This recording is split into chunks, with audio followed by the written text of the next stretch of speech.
Olá, alunos, bem-vindos. Estamos na Univesp, Universidade Virtual do Estado de São Paulo. A nossa aula de hoje é a aula 21 do curso de Cálculo 2. Nós vamos tratar de algumas aplicações do conceito de integral dupla. São aplicações num contexto intermediário entre a matemática e a física, não é exatamente aquela física mais física mesmo que os físicos fazem, mas é uma aplicação matemática a partir de ideias inspiradas na física. Eu vou falar basicamente de momento e momento de inércia. Mas antes, vamos lembrar algumas aplicações que nós já fizemos. Olha quantas aplicações do conceito de integral dupla nós já fizemos. O volume debaixo do gráfico de uma função, imaginando que a função é positiva, é integrável, a integral dupla dá o volume debaixo do gráfico.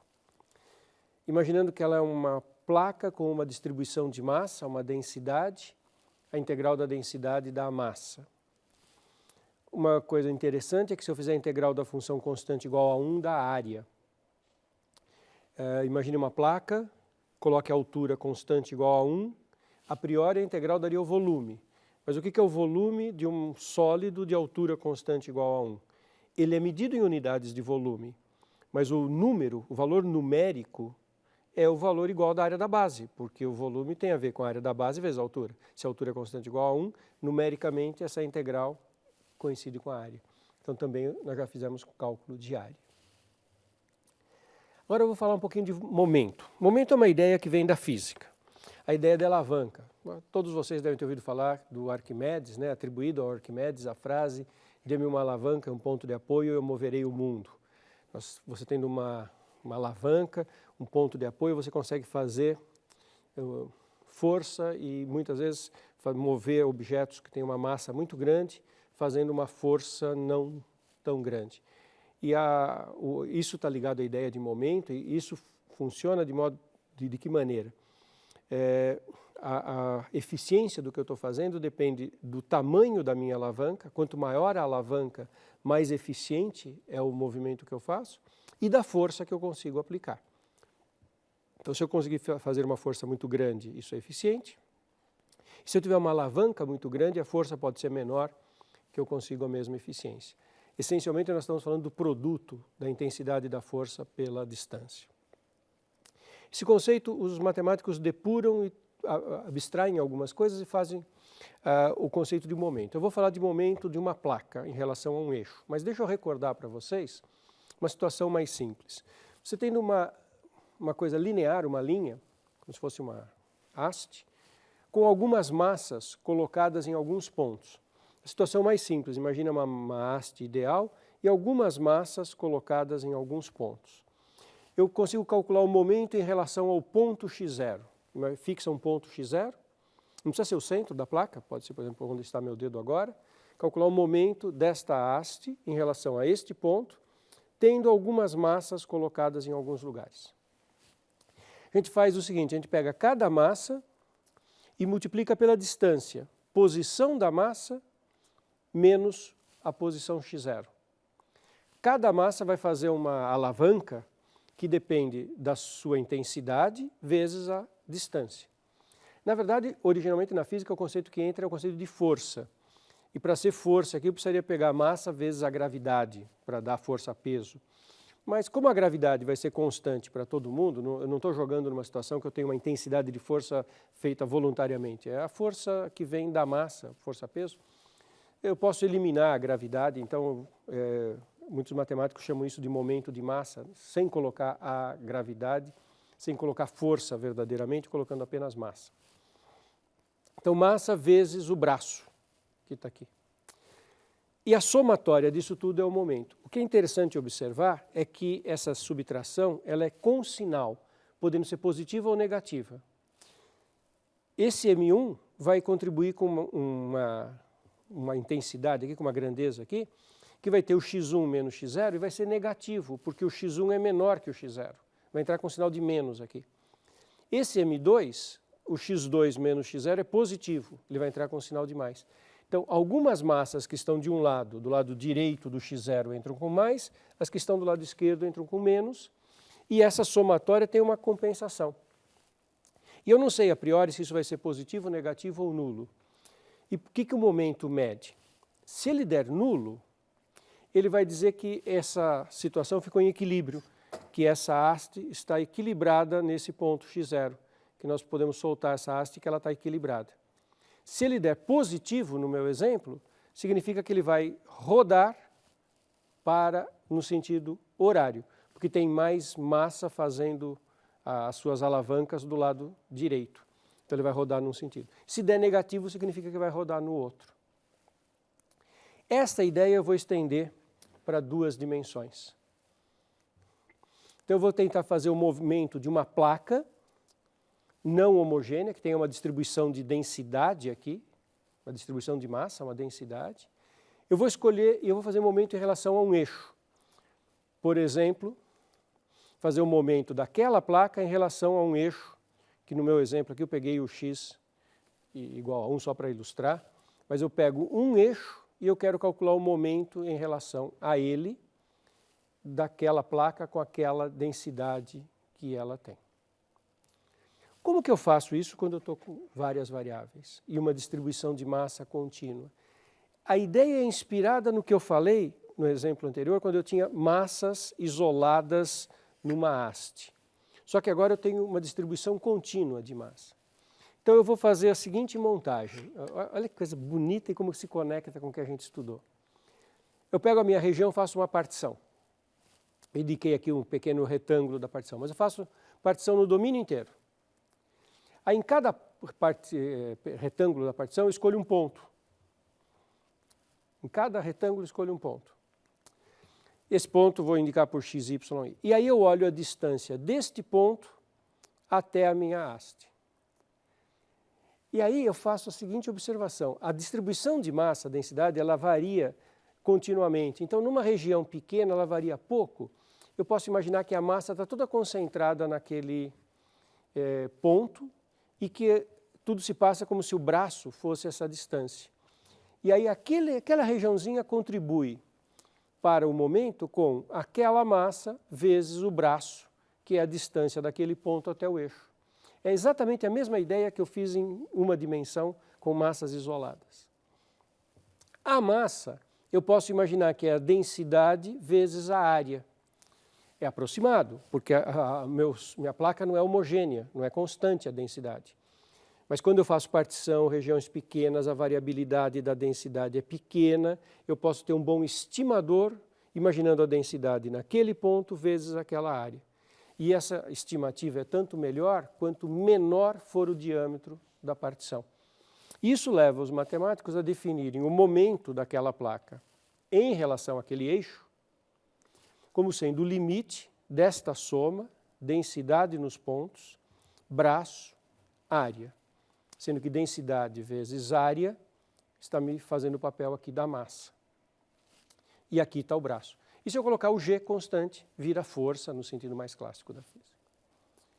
De modo que a definição matemática de momento em relação ao eixo x igual a x0, aquele eixo vertical, é a integral dupla, porque o limite desta soma de Riemann em relação à área é a integral dupla. É exatamente assim que nós caracterizamos integral dupla várias aulas atrás. Então é a integral dupla em relação ao elemento de área da função densidade vezes o braço x menos x0. x0 é fixo, isso é o momento em relação a x igual a x0. De forma totalmente análoga, eu posso fazer momento em relação a y igual a y0. E aí é a densidade integral em elemento de área e o braço na vertical, y menos y0. Que bonita essa aplicação. Vamos fazer um exemplo numérico. Vou calcular o momento da placa. X entre 0 e 3, y entre 0 e 1, em relação ao eixo x igual a 2, com uma densidade que não é constante, igual ao produto x vezes y. Certo? Então, vamos primeiro tentar visualizar essa situação. Aqui está a placa x entre 0 e 3, y entre 0 e 1. Aqui está o eixo x constante igual a 2. Então, eu vou determinar o que acontece quando eu apoio essa placa nesse eixo. Então, eu tenho uma placa plana que eu vou apoiar num eixo. E o momento vai me falar algo sobre essa rotação. Se tem mais massa vezes braço de um lado do que do outro. Embora essa região seja menor, ela é mais densa aqui, porque a densidade é o produto XY. Quanto maior for o par XY, mais densa é a minha placa. Então não é uma situação imediata de analisar com recursos elementares. Por isso que o cálculo acaba sendo forte aqui. Então o que eu quero calcular é o momento em relação a x igual a x0, densidade braço. No meu exemplo, x é igual a 2, aquela reta vertical passando pelo 2. Densidade xy, braço x menos 2, dA. E é uma integral dupla. Integro como eu quiser, agora aqui vira as técnicas de integração. Teorema de Fubini. Então vamos escrever a integral dupla.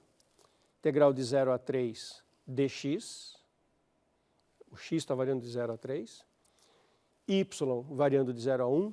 Lembre quando eu escrevo genericamente uma integral dupla em relação ao elemento de área dA ou genericamente em relação ao elemento de área dx, dy, a ordem não é determinante. Quando eu escrevo mesmo a integral como integral iterada, especificando os extremos de integração das várias integrais de uma variável, aí a ordem é super determinante. Aqui do lado esquerdo tem que ter os extremos da variável x. Aqui no meio tem que ter os extremos da variável y. X estava de 0 a 3, y de 0 a 1. Eu não posso trocar essas duas aqui, a não ser que eu troque aqui também. E a ordem com que eu vou fazer as integrais está ligado a isso. Eu vou fazer primeiro a integral em y e depois a integral em x. Então, vamos levar essa conta adiante. Eu tenho aqui integral em y. Então, x é constante, x menos 2 é constante. Então, olha, esse x e esse x menos 2 são constantes, não interferem na integral. Integral é a integral de y dy, que é y ao quadrado sobre 2, primitiva. E é a primitiva do teorema fundamental do cálculo, lá do cálculo 1. Se eu derivar, baixa o 2, cancela e fica o y. Extremos de integração em y, 0, 1. Então aqui 0 e 1. Quando eu substituo y por 1, ele simplesmente fica 1, elemento neutro. E quando eu substituo por 0, dá 0. Então eu fico com a integral de 0 a 3, do meio, x menos 2. Esse meio eu vou deixar como constante aqui na frente. Eu tenho aqui x2 para integrar. A integral de x2 é x3 sobre 3.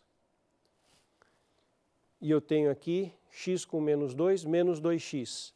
Integral primitiva, menos x2. A priori estaria dividindo por 2, mas já tinha um 2, dividiu e cancelou. E isso substituído de 0 a 3. Então agora eu faço a conta. Ponho aqui 3, fica 3 ao cubo, 27, sobre 3, que dá 9. Aqui fica 3 ao quadrado, que dá 9. 9 menos 9 dá 0. No extremo inferior de integração, 0 e 0 dá 0. E esse momento, em relação ao x igual a 2, deu 0. Engraçado, deu 0 o momento. O que significa isso? Que aquela placa está em equilíbrio em cima daquele eixo. Que se nós olhamos esta placa como uma placa real, imagine uma placa real com uma distribuição de massa, se você colocar essa placa em cima dessa reta, x igual a 2, ela vai ficar equilibrada. Ela não vai tombar nem para esse lado nem para aquele, não vai ter rotação em torno desse eixo. Isso é muito rico em interpretação física. Se o momento fosse positivo, significaria que ela giraria desse lado, que essa pequena parte, embora menor, está agregando mais tendência de rotação. Se fosse negativo, significava que esta parte, que tem maior geometria, mas tem menos densidade, estava gerando maior tendência de rotação e rodaria nesse sentido. Positivo rodaria assim, negativo rodaria assim, e 0 significa que não roda. Ela está em equilíbrio. Olha que bonito isso.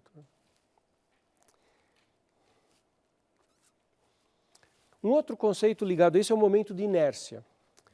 A ideia é a mesma, só que a distância aparece ao quadrado. Então não tem aquela compensação de sinal que tinha antes. momento de inércia não vai dar zero, a não ser que isso aqui seja sempre zero. Momento de inércia em relação ao eixo entra isso ao quadrado. O momento de inércia tem outra interpretação física, que eu não vou entrar em detalhes hoje nesse instante, mas não é à toa que chama momento de inércia. Isso aqui mede justamente a dificuldade de produzir uma rotação. Tá? Está medindo quanto que a massa resiste em uma situação de estabilidade. Nós podemos fazer momento de inércia em relação ao eixo x igual a x0, é muito parecido com o momento anterior, só que a distância está ao quadrado.